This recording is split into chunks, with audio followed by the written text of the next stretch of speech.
Ukraine's not going to join NATO. Not going to happen. Ukraine's never going to get back Crimea. They're never going to get back their lost territory. So Trump has effectively become a non-factor in these negotiations. Putin does not take him seriously. And that's because he doesn't follow through on his words. There's no strategy. It's all tactics. It's no different than the Gaza peace plan. Same games, playing for time, stalling. The Ukraine peace deal is just a failed disaster. That's what Nick Fuentes says here. And in this clip, he gets into why this peace plan has been sabotaged, how it's been sabotaged, how Trump has become a non-factor in negotiations, and why this is an issue of his own making. So let's watch. Please like the video and subscribe to the channel. Trump has proposed a 28-point plan to end the war in Ukraine. And some believe that this is the most promising attempt to resolve the conflict yet. There seems to be buy-in from Russia. They seem to be seriously considering the deal. And it seems that Kiev and Washington have come to an agreement, because up until this point, it has really been a four-way diplomacy. It has been a four-way diplomacy between Moscow, Kiev, NATO. So you could say whether that's Paris or Brussels or wherever, but NATO and the European Union and Washington. And why is it four-way? Because each of the four parties wants something different. Russia is fighting their battle. Ukraine is fighting the battle against Russia. The Europeans want to continue supporting Ukraine in their battle. The United States wants it to end, wants to bring a war to the end, wants to bring the war to an end, maybe closer actually to Russia's terms than NATO or Ukraine's terms. And so it's been a four-way diplomacy. It's been just as difficult, in other words, to bring Putin to the bargaining table as much as it is to get Kiev and the rest of Europe that way. Because Trump has made overtures to Russia throughout the year. He has normalized diplomatic relations, opened up communications with Russia. He has really rolled out the red carpet for Putin and for the Russian foreign ministry, and they have innovated. They've come up with new ideas to end the conflict. And each time that Trump attempts to make an overture like this, we get Zelensky coming to the White House with the cadre of European diplomats in tow, in solidarity. Yeah, generally agree with Nick on this. I don't agree that Trump's rolled out the red carpet for Putin, though. He would just have to withhold aid and intelligence to Zelensky to get the U.S. extirpated from that war, certainly so. And instead, Trump just truth socials about how now, hey, maybe Ukraine will fight back and win back all of its territory. And we're going to flirt with sending Tomahawk missiles now to Ukraine. He hasn't exactly rolled out the red carpet for Russia. I don't think he's been very serious about actually trying to end this war on terms that would force the hand of Zelensky. It doesn't even matter what Zelensky wants.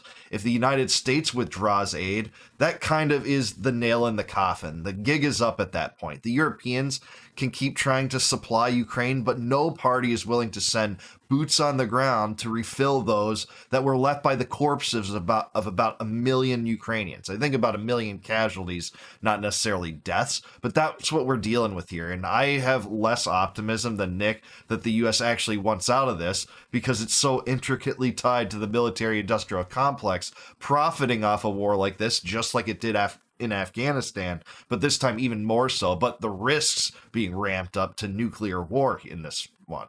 You get the NATO Secretary General, you get Macron, you get the British PM, you get the German, you get the Italian PM. They are all coming in tow to stand with Ukraine, really against Trump, leveraging him to take a harder line against Russia.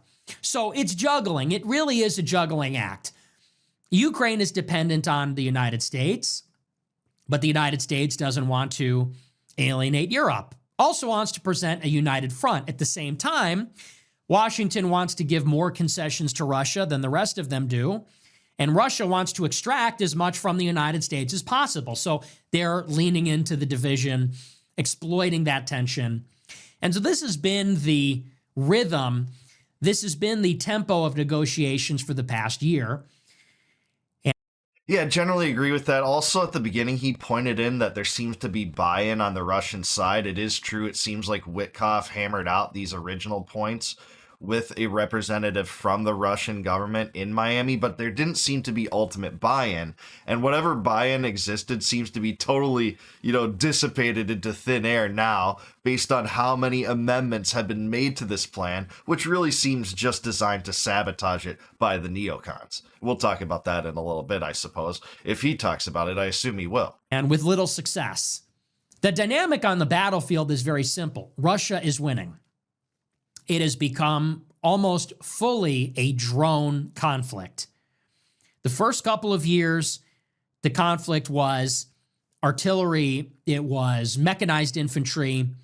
In the early stages, it was armor and mechanized infantry making rapid advances. Then it became artillery warfare, trench warfare, like World War I. And then in the past year, 2 years, it became a full-on drone conflict, and there's a drone arms race in drone production, in drone tactics, in drone supply chains. And Russia has been they have had the advantage in that loop of developing new tactics and technology and a greater production capacity. And so Russia has been winning the war. They've been on the edge of the technology. They have the advantage in production. And what's more, they have the advantage in manpower. Absolutely true in every single regard. Seems like Nick knows his stuff on this because this is true. And this is true despite all the propaganda we got in the West, by the way. Remember the propaganda we got in 2023 that Russia was running out of artillery. They don't have enough productive capacity to continue this war. All the way while they were making inroads deep into the Donbass region, taking vast swaths of territory. And then Ukraine launched an invasion that touched part of Russia, going into part of Russia in 2024. Well, that was bashed back by the very beginning of 2025. Remember when the Wagner group was going to overthrow Putin? That was going to be a thing too. All this propaganda has been designed to drum up morale when really there isn't much cause for morale on the Ukrainian side, despite $200 billion down the drain for that cause from the United States. Despite everything we've done, all the propaganda, all the war machine treads rolling, it hasn't done anything. And the reality is that over 4 years almost of conflict, Russia has thrown hundreds of thousands of soldiers at this, and they're making slow gains, but they are breaking down the entrenched, fortified Ukrainian defenses. And the Ukrainians have been in retreat. Recently, the Russians had a major victory at Pokrovsk, a very important city. There's now only 2 major cities left in Donetsk that they have yet to capture. And once they've done that, then they own the entire oblast. Then the Ukrainians have no defensive fortifications. It's a race to the Dnieper River. Arguably, then the conflict is over. This has sort of been the idea. And Russia's been making advances. They're preparing for a winter offensive. And it seems that Russia's been stringing the United States along. The United States realizes reality on the ground, which is, one, Ukraine has this unsolvable manpower problem. The front line is big, the line of contact is very long, and it's getting very thin. Yeah, that's true, and they try to raise the conscription age. I think it's at like 55 or 60 right now for conscription in Ukraine. Old men plucked off the streets to serve as slaves in this Ukrainian army. It's just unpalatable. It's so absurd. And we're just supposed to buy into this, like this is fighting for democracy, right? When it's really fighting for the enslavement of people to continue this charade that's not going to end well for the Ukrainians. The Ukrainian people are the ones truly suffering now.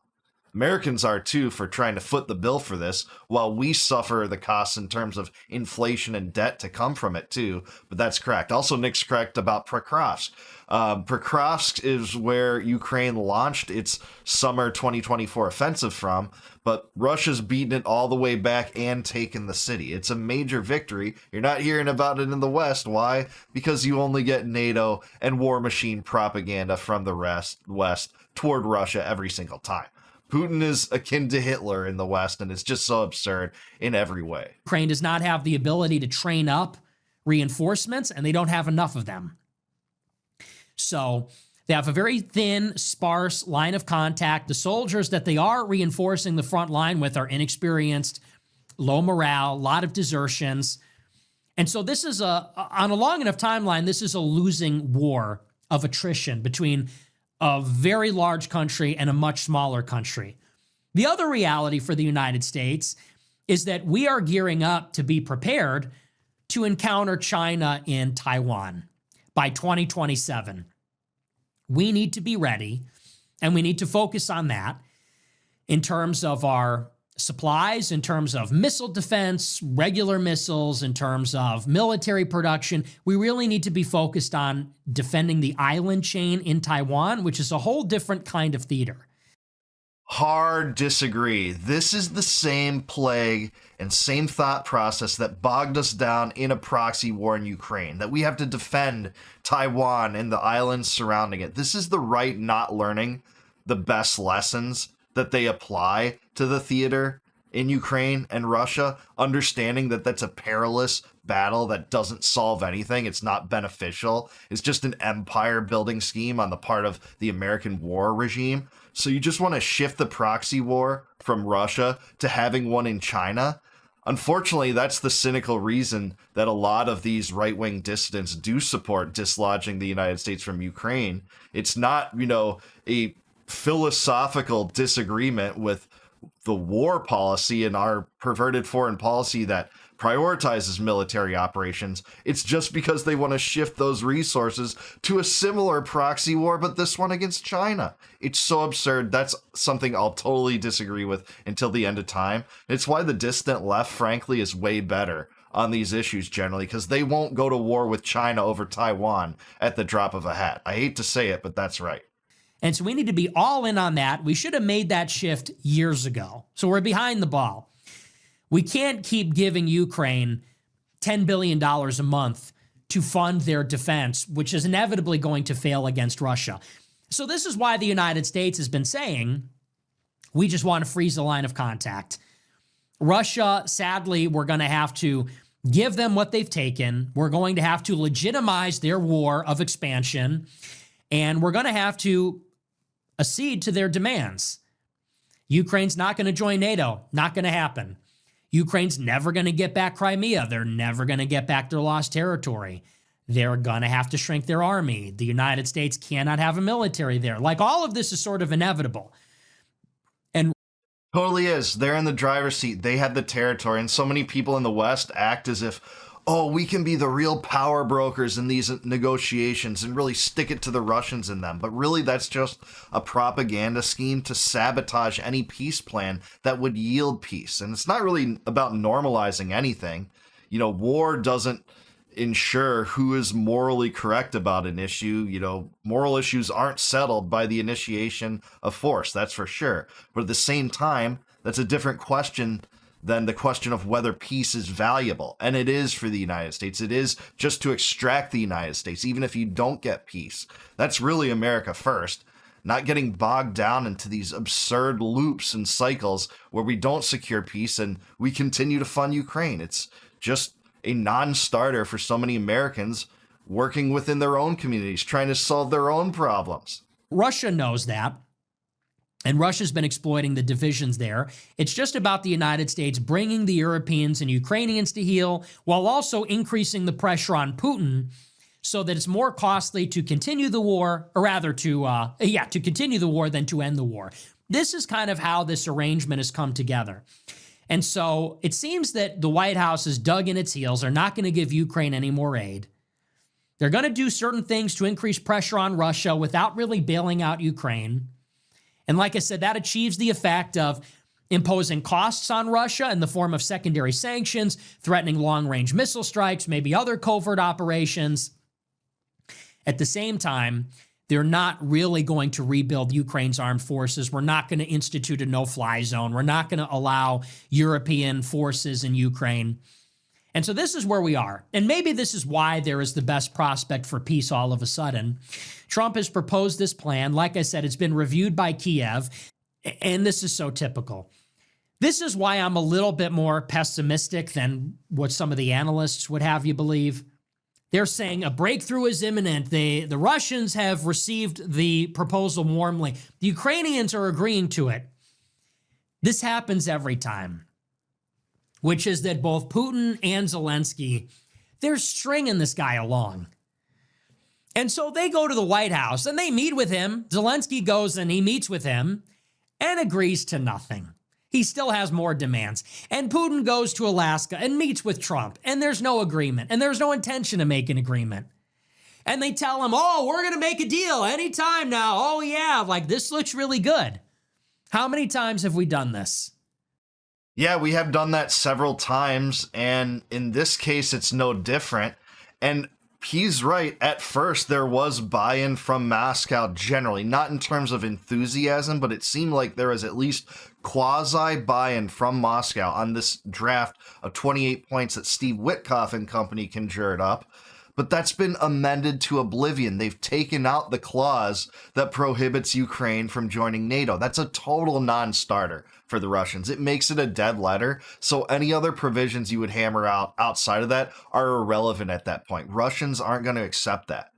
Also, it seemed even plausible at one point that the Ukrainian army would be, above the number that was acceptable to Putin under the Istanbul arrangement that Zelensky walked out of. Under the Istanbul arrangement in the beginning weeks, if you remember, of the war, Putin put a deal on Zelensky's desk to say, we're going to have a peace deal, and your army can only be 85,000 strong in terms of a standing military. Zelensky almost accepted that.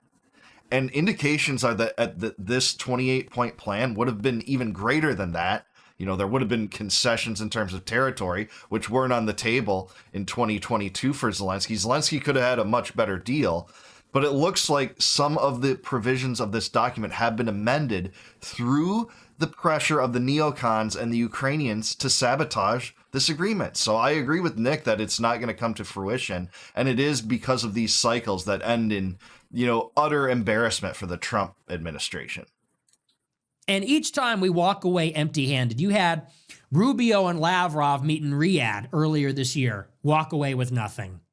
You had Trump meet Zelensky at the White House multiple times. They walk away with nothing. No collective security, no security assurances, nothing. They're not even on the same page. You have these phone calls with Putin, talks about yet another meeting in Hungary. They're stringing him along, buying more time. Russia wants more time to take more territory while stalling or forestalling more pressure from the United States. And Zelensky wants to keep making appearances at the White House to keep the morale up. He wants to squeeze everything he can out of the United States, get more commitments. He knows it's a losing battle, but that is what he wants. And each time that Trump fails at this, each time that it falls through, Trump comes back with more fake threats. So you have deadlines for negotiations and deadlines for threats, and they never mean anything. If we don't have an agreement within the next 2 weeks, then this is going to happen. Scratch that, the next week. Then nothing happens. Yeah, it's not like Trump has many tools in the toolbox to actually hurt or hinder Russia when he's already slapped every sanction under the sun on the Russian regime. And by the way, has since his first administration, when he was sending the first offensive weaponry into Ukraine that he bragged about. We sent them the javelins. Not even Obama would send him the javelins. He boasted about his, desire to aid the Ukrainians and really spark a fire under this thing. Not like that didn't happen, though, in 2014 when the U.S. overthrew the Yanukovych government, but still, they've done everything they possibly can. Every threat, every sanction, secondary sanctions on India, which are particularly disastrous when you could have forged better relations with India, given that Modi especially was close with Trump. That's one of the dumbest mistakes of his presidency in my mind. But they've tried everything under the sun. It's not doing anything to Putin. Putin doesn't fear Trump. He can try to win more territory if he wants. This is where we're at. Trump is an impotent dealer in this arrangement. The deadline is not enforced. Happened in August. Trump said, if we don't have an agreement, or maybe September, if we don't have an agreement in 2 weeks, I'm going to put sanctions on India. I'm going to tariff India until they stop receiving oil from Russia. And then he bails 2 days before the deadline, says, well, we'll give him another month. We'll give India a month to decide what they want to do. And same with this. They have until Thanksgiving to make an agreement. Oh, it didn't happen by Thanksgiving? Well, you could have another week. So Trump has effectively become a non-factor in these negotiations. Putin does not take him seriously. Yeah, I agree. Although the secondary tariffs on India are still in place, the 50% tariff. So unless I'm just misinterpreting Nick, he didn't give, a 30-day deadline on that. He actually placed them in August of 2025 and never pulled them back. It's, disastrous for US-India relations. Like I said earlier, Trump had a real opportunity to kind of dislodge India from BRICS. It would have been a monumental actual deal. That would have been actually a great maneuver, like Nixon's maneuver to dislodge China from the Soviet Union. And there was already a rift, between those two by the time that Nixon met with the Chinese government in the 70s. But at the same time, that was one of the most beneficial foreign policy arrangements in the 20th century. And I despise Nixon. Trump could have done the same thing with India if he was really worried about BRICS being galvanized against him. But instead, Trump's done everything to encourage the galvanization and solidification of the BRICS alliance. It's terrible. It's horrible foreign policy. And that's because he doesn't follow through on his words. There's no strategy. It's all tactics. Short-term commitments, short-term timelines, deadlines, these gestures, threats that are all empty, that are all idle. And Putin knows that. He's been around the block, and he was there the first time. The only thing that is going to end this war, it's very simple. Increase the pressure on Putin, pull the rug out from under Zelensky. That's it. That's how you get the parties to the table. The problem is Zelensky still thinks he has a choice. He doesn't. Without assistance from the United States, Ukraine collapses, and with it, Europe is threatened. That's not to say that Russia will invade Europe, but Europe will feel threatened.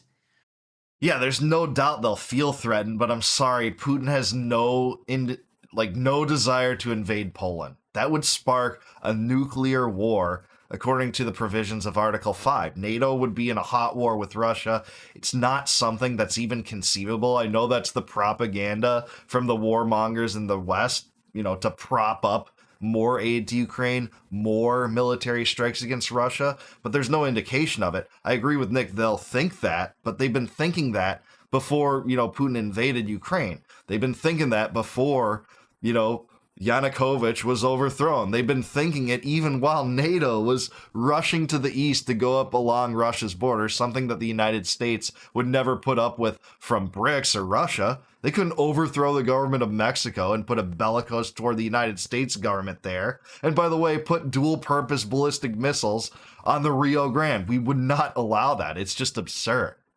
If a European state falls to Russia in the 21st century, they're not going to feel good about that. They're going to feel that. That's the only thing that's going to make Zelensky get the message. You have to be willing to let Ukraine fall. You got to pull the rug out from under them. At the same time, you have to put the screws in Russia in a serious way. Real secondary sanctions. You want to go to war with Russia? Then you got to authorize a long-range strikes in Russia. I'm not saying I like that. I'm not saying I support that. But you can't threaten to do that and not do it. Okay, so I agree with them. You can't threaten to do that and not do that because that makes you look weak. It makes you appear, and not only appear, it just makes it true that you have no leverage. But that's not the solution. Long-term strikes are the best way to escalate this thing. Sanctions haven't done anything. So Nick's solution, I don't think, is right here. The solution is just to withdraw aid. Do what the real America First solution was. And so many people connected to this administration were saying, stop funding Ukraine, get U.S. resources out of Ukraine, prevent Ukraine from joining NATO. That is what we need. We don't need to ramp up, escalations toward Russia. I think this is a disastrous opinion. But other than that, I'm with Nick. Ukraine's not going to be part of NATO. That's just not happening. Crimea is never going to be part of Ukraine. They're not getting the Donbass back. All three of those things are akin to saying, hey, we need to do that. That means you mean that pigs are going to fly. It's not going to happen. $200 billion has been spent assuring that it won't happen. Even with that money spent, it hasn't yielded any results. They're not winning back the territory. That's the difference. You can't go out there and say, we're going to take away your aid and we're going to bomb you and then do neither. And then do neither, and then just keep bitching and talking and making true social posts and phone calls. Oh, well, that's okay. You can keep the war going for 2 more weeks, 3 more weeks, 8 more weeks, 10, 7 months. It's November. They said they'd have the war settled in 24 hours. It's practically been a year, and we're nowhere closer. Russia's going to begin a winter offensive. And if anything, the starting point of negotiations is Russia's offer, which is freezing the line of contact, denazification, demilitarization, taking NATO membership off the table. These are all Russia's demands. Our starting point for negotiations is caving to all of Russia's demands. And we don't even have it, and we're a year in, and we're negotiating with our dependent. So it's no different than the Gaza peace plan. Same games, playing for time, stalling, violating the ceasefire. They pretend to have an agreement, and then they violate the agreement in principle or in fact. Totally agree with Nick on that last part. It seems like so much of the obsession in the West is, what does Zelensky want? What is he willing to accept? But Zelensky doesn't have the cards here. He doesn't have the territory. He's lost. He's just lost. And, you know, that's not politically correct to say in the halls of the warmongers in Washington, D.C., in conference rooms in Foggy Bottom and CIA headquarters, but that's just true. So the U.S. should just squeeze Zelensky out. Who cares what he thinks about it? If I was Trump, I'd hand him a peace deal. I'd say, me and Putin have agreed to this peace deal. Here's your peace deal. You have 2 options. You can embrace it. If so, great. This war ends. We get out of here. You have peace in your country. You will have to make some concessions, but you had to do that the second you denied the acceptance of the Istanbul Agreement. Or Zelensky can say, no, we don't want your peace deal. And then it's like, fine, we're out of here. We're not aiding your country. We're not giving you more military equipment. We're not giving you intelligence. We're not running the war from that base in Germany. We're not having anything to do with this anymore. That would be America first. But Trump can't be America first. Why? He's a fraud. He cares more about the banks and the military-industrial complex and its desire to siphon money from the American electorate to fund their desires, to fund their business opportunities and ventures and lucrative projects that involve the business of mass murder. And that's what the military-industrial complex is. So that's what you have here. I don't agree that the solution is to ramp up bombing to increase pressure versus Putin. It's backward. It could cause war escalation. And there's no proof that any of the sanctions ever worked on Russia. That's not dislodging them from the Donbass last time I checked. That's not getting them to give up Crimea last time I checked. So here we are. That's the solution, but I do want to hear from you. What do you guys think? Do you think Nick's right? What's it going to take to end this war? Is it the starting point of the Russian plan, which should be, given that Russia's occupying the territory here? It's not like the U.S. has that much leverage, and Ukraine has no leverage. So what do you guys think? Let me know in the comments down below. Like the video, subscribe to the channel. Also, if you like this video and my take, please consider becoming a YouTube member. You can do that by clicking the join button below. And if you do that, you'll get access to all my videos before they go live to the general public. And I really appreciate your support for that. You'll be able to view the members only videos right away. Also, if you want a free copy of my first book, Compact of the Republic, click the link in the description below. It'll shoot you off to a site. You just plug in your email. I'll send that to you free of charge, no obligation whatsoever, in PDF form, just because I really appreciate you watching my channel. And until I see you guys next time, no more war, no more debt, no more inflation, and no more empire. Peace out, guys. Catch you in the next one.